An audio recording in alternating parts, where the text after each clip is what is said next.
I wanted to talk a little bit about the length of the season. Are 82 games too traditional to kind of go away from, or is change not out of the realm of possibility?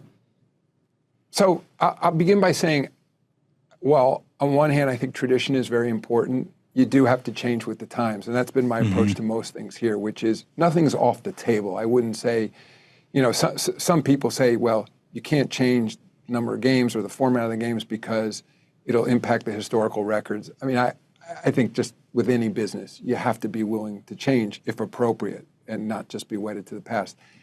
Having said that, that's not where I am in terms of 82 games. I think and Andre Iguodala, former champion and all-star and now executive director of the Players Association, he makes the point that part of winning in this league is back to that perseverance I mentioned, but it's that ability to play 82 games. It's not, I don't think it's talked about enough.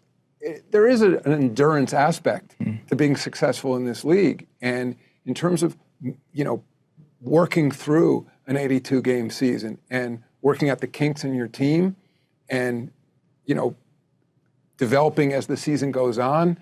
And so, I certainly worry about injuries. I think that's my biggest concern. And I think if there was better data, or there was data that suggested that 82 games as opposed to 72 games causes more injuries, I think we would be thinking more seriously about a change.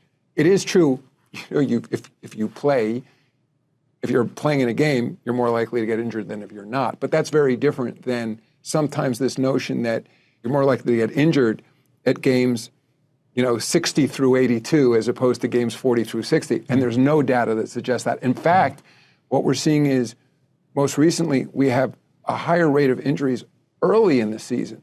And I think that may go to, all the discussion about load management. It may be, and the data isn't conclusive, but it may be the case that because guys don't have enough load going into the season, that there's a lot of training over the summer, but a lot of it is, either weight training or individual training, and not 5-on-5, where they're really, pushing themselves physically.